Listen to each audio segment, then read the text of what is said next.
So who am I here with? Rick. And I love your car. Can you tell me a bit about it? Yeah, this is a 1966 AMC Marlin. AMC made this car for 3 years only. They made it for 65 through 67. 1965, it actually carried the Rambler moniker on it. That year, they made a little over 10,000 units. In 1966, they dropped down to 4,547, I believe it was. This is number 760 of those. This particular one has a 287 V8 motor. This has a 3-speed, what's known as 3 on the tree. It's completely original interior. The paint is all original. There has been a few minor touch-ups along the way. This is finished in Cortez Medium Aqua. Back then, this was just a single stage paint, so there is no clear coat on it. There was the option to do a two-tone. There was even an option to do this in vinyl. And the Marlin was known as the family man's fastback. It was slightly larger than the Mustangs and the Barracudas of the era, but you still had the fastback styling, true 5-seater vehicle that you could put your family in and still have plenty of room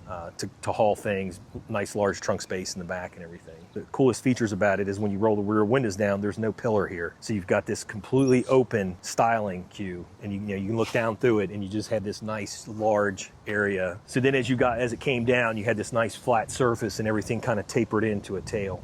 Kind of like a fish, I guess. So a lot of people ask me, why do you only have one mirror? And that's because it was an option to have the mirror on the other side of the car. And as I said, this car was pretty bare bones. There wasn't a lot of options on it. In fact, it did not even come with AC. But as you can see at the dealership back in the when it was sold, back then the dealer would install air conditioning. And so you have this Mark IV Coronado air conditioning system that they installed at the dealership before it was delivered to the original owner. And believe it or not, this thing is extremely low mileage, just under 19,000. When I bought it in 2022, it had just under 17,000. Yeah, so this is my 1966 AMC Marlin.